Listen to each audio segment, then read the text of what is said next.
bienvenidos a nuestra clase de metodología de la investigación. Para mí es un gusto tenerlos nuevamente en mi asignatura y para esta semana vamos a ver así rápidamente algo resumido, análisis de datos, conceptos, ejemplos y por último unas pequeñas conclusiones.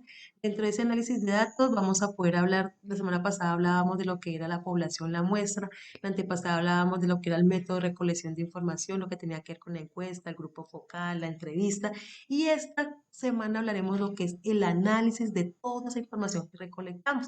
Cuando hablamos de análisis tenemos que tener unas características o esos datos tienen unas características muy particulares. Hablamos de un tema de exactitud, un tema de validez, de accesibilidad, de oportunidad, de continuidad que me permite que yo pueda guiar mi investigación a un buen paso. Tenemos que hacernos unas preguntas de por qué queremos analizar esa información que recolectamos dentro de lo que es la encuesta, la entrevista, el grupo focal. Esto me va a permitir poder compartir o entender un patrón, ¿cierto? Una tendencia, qué relación hay, cómo puedo yo relacionar una variable con la otra, me va a permitir si yo puedo analizar un dato cualitativo, un dato cuantitativo, me permite lo que es el análisis de datos. Esa recolección de datos se divide en tres. Fase uno que ya lo vimos, es todo lo que tiene que ver con la técnica, la entrevista, la encuesta. La fase 2 también lo vimos, todo lo que tiene que ver con cuestionarios, ¿cierto? Y nos estamos enfocando en esta última fase, que es la fase 3, en análisis, dentro que lo que vamos a ver, unas pruebas no paramétricas y paramétricas y un tema de gráficos estadísticos. Dentro de esa fase 3 de análisis estadístico vamos a poder ver cómo nosotros gráficamente o cómo nosotros podemos organizar nuestra información o nuestros datos recolectados. Dentro de eso podemos tener tres formas, ¿cierto? Presentación escrita, presentación tabular y presentación gráfica. Dentro de esa presentación escrita, pues vamos a ver cómo yo puedo, por medio de un párrafo, poder decir cómo me ha ido, cómo conseguí las variables, qué conclusión saco de ella. Por medio de una presentación gráfica me encuentro con tres formas de graficar esos datos. Hablamos de unas variables cualitativas y cuantitativas discretas, hablamos de unas variables cuantitativas continuas y unas variables cuantitativas. Entonces, cada una de ellas tiene una forma diferente de que yo pueda graficar mi información. Entonces, dentro de lo que son las variables cualitativas y cuantitativas, hablamos de gráfica de barras, pictogramas, gráficos circulares. Entre lo que son variables cuantitativas continuas, hablamos de histogramas, polígonos de frecuencia. En variables cuantitativas podemos hablar de pirámide de población, ¿cierto? Que casi siempre es cuando yo mido qué tanta población ha crecido de hombres, de mujeres, y una gráfica lineal. Después podemos decir que los gráficos estadísticos lo que me permiten es que yo tenga que tener unos objetivos claros de qué yo voy a analizar dentro de mi investigación para que cuando yo empiece a analizar esa información logre que eso vaya acorde a lo que yo haya plasmado como objetivo, ¿cierto? Tiene que ir como de la mano.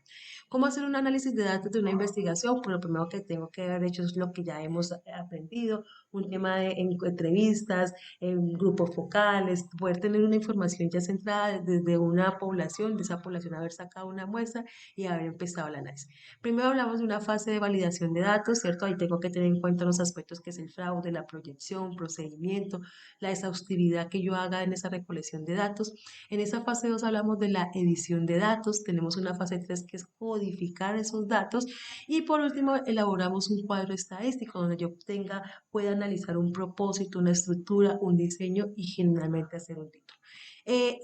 Así más o menos es como uno organiza la información, ¿cierto? Tiene una estructura y unos elementos de un grupo estadístico, donde tiene un código, un título, un cuerpo, que tiene una figura, una escala, una leyenda, un concepto, tiene un pie de nota que tiene donde uno pues pone nombres para poder interpretar lo que es el cuadro. Entonces vamos a poder hablar qué es el código de número, a qué hace referencia a lo que es el título, para qué pongo un título, cómo lo pongo, dónde lo pongo, cuándo lo pongo. Vamos a hablar lo que es el cuerpo, que tiene que ver la figura, la escala, la leyenda, el ejemplo del concepto. Vamos a hablar lo que qué significa un pie, ¿cierto? Que es donde uno pone notas o las famosas llamadas fuentes, que de donde se sacó la información. Y así básicamente es como se debe tener organizada o se supone que se debe presentar un análisis de datos. Después de eso, encontramos gráficas que tienen diferentes tipos de variables. Según la gráfica, pues yo podría guiarme, según el tipo de variable, yo podría graficar. Entonces, según si es una variable cualitativa y cuantitativa, podría ser una gráfica de barras. Si es una variable cuantitativa continua, un histograma, ¿cierto? Es como una guía para que ustedes sepan qué hacer. la utilidad de lo que es el análisis de datos, lo que es la investigación y llegaremos a unas pequeñas conclusiones. Entonces, en esta clase pues vamos a aprender cómo podemos nosotros analizar esa información que ya hemos aprendido o que hemos recolectado de una entrevista, de un grupo focal, de una encuesta, mediante lo que es una muestra de población. Entonces, los veo en clase, chicos, por su atención. Mil gracias. Chao, chao.